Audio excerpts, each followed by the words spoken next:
ಸಾಗರ ಪಟ್ಟಣದ ನೆಹರು ನಗರದ ಸರ್ಕಾರಿ ಉರ್ದು ಹಿರಿಯ ಪ್ರಾಥಮಿಕ ಶಾಲೆಯಲ್ಲಿ 90ರ ಸಂಭ್ರಮಾಚರಣೆ ನಡೆಯಿತು.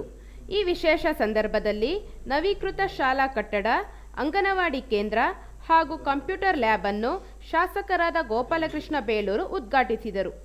ಉದ್ಘಾಟಿಸಿ ಮಾತನಾಡಿದ ಅವರು, ಶಿಕ್ಷಣವೇ ಸಮಾಜದ ಅಭಿವೃದ್ಧಿಗೆ ಮೂಲ ಆಧಾರವಾಗಿದ್ದು, ಸರ್ಕಾರಿ ಶಾಲೆಗಳ ಬಲವರ್ಧನೆಗೆ ಹೆಚ್ಚಿನ ಆದ್ಯತೆ ನೀಡಲಾಗುತ್ತದೆ ಎಂದರು. ಶಾಲೆಯು 90 ವರ್ಷಗಳ ಸೇವೆಯನ್ನು ಸ್ಮರಿಸಿ ಶಿಕ್ಷಣ ಇಲಾಖೆಯ ಅಧಿಕಾರಿಗಳು, ಹಳೆಯ ವಿದ್ಯಾರ್ಥಿಗಳು ಹಾಗೂ ಶಿಕ್ಷಕರನ್ನು ಗೌರವಿಸಲಾಯಿತು. ಸ್ಥಳೀಯರು, ಪೋಷಕರು ಹಾಗೂ ವಿದ್ಯಾರ್ಥಿಗಳು ಹೆಚ್ಚಿನ ಸಂಖ್ಯೆಯಲ್ಲಿ ಭಾಗವಹಿಸಿ ಕಾರ್ಯಕ್ರಮಕ್ಕೆ ಮೆರುಗು ನೀಡಿದರು.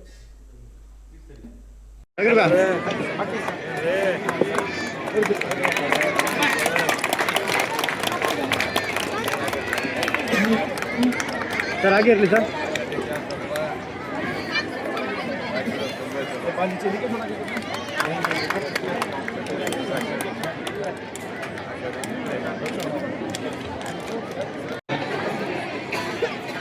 ಸರ್ಕಾರಿ ಉರ್ದು ಪ್ರಾಥಮಿಕ ಶಾಲೆ ನೆಹರು ನಗರ ಹಳ್ಳಿಕಟ್ಟೆ ಸುಮಾರು 90 ವರ್ಷದ ಸಂಭ್ರಮ ಮತ್ತು ನವೀಕೃತ ಶಾಲಾ ಕಟ್ಟಡದ ನೂತನ ಕಟ್ಟಡ ಮತ್ತು ನೂತನ ಅಂಗನವಾಡಿ ಕಟ್ಟಡ. ಹಿಂದೆ 5 ವರ್ಷದ ಹಿಂದಿನ ಸರ್ಕಾರದವರು ಸಾಹೇಬರು ಮೀನು ಮಾರ್ತಾರೆ ಅಂತ ಹೇಳಿ ಅದಕ್ಕೆ 1 ರೂಪಾಯಿ ಹಣ ಇಟ್ಟಿರಲಿಲ್ಲ. ಆದರೆ ಗೋಪಾಲಕೃಷ್ಣ ಬೇಳೂರು ಬಿಡೋದಿಲ್ಲ. ಅದಕ್ಕೆ ಈಗ 50 ಲಕ್ಷ ರೂಪಾಯಿ ಇಟ್ಟಿದ್ದೇನೆ. ಅದನ್ನು ಸದ್ಯದಲ್ಲೇ ರೆಡಿ ಮಾಡಿ ಈ ಭಾಗದ ಜನರಿಗೆ ನಾನು ಖಂಡಿತ ಆ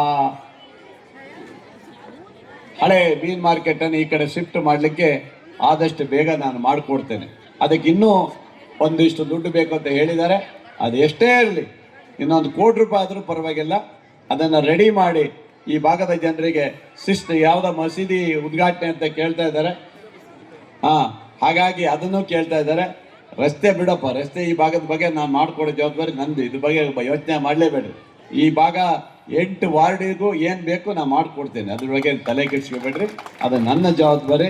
ಯಾಕಂದರೆ ಹಿಂದೆ ಯಾರು ಮಾಡಲಿಲ್ಲ ಆ ರಸ್ತೆಗಳಿಗೆಲ್ಲ ಜವಾಬ್ದಾರಿ ಹೊತ್ಕೊಂಡು ನಾನು ಮಾಡಿಕೊಡ್ತೇನೆ ಅಂತ ನಿಮಗೆ ಭರವಸೆ ಕೊಡ್ತಾ ಶಿಕ್ಷಕರ ಬಗ್ಗೆ ಹೇಳಲೇಬೇಕಾಗತ್ತೆ. ಮತ್ತು ಅವರಿಗೆ ಕೌಶಲ್ಯ ಅಭಿವೃದ್ಧಿಯಲ್ಲಿ ಕೊಡ್ಲಿಕ್ಕೆ ಅವಕಾಶ ಇದೆ. ಮಂಜು, ಅದು ನೆನ್ಪಾಡು.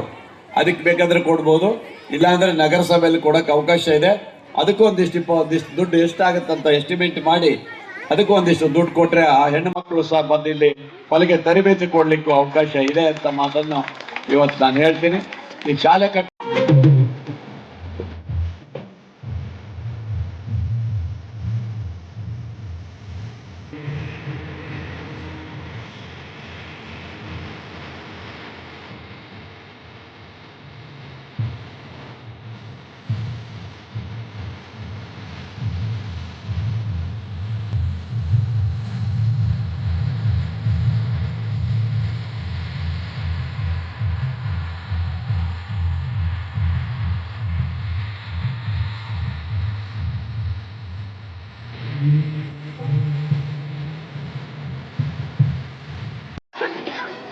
ಈ ಒಂದು ಸಮಾರಂಭದಲ್ಲಿ ಶಾಲಾ ಅಭಿವೃದ್ಧಿ ಸಮಿತಿ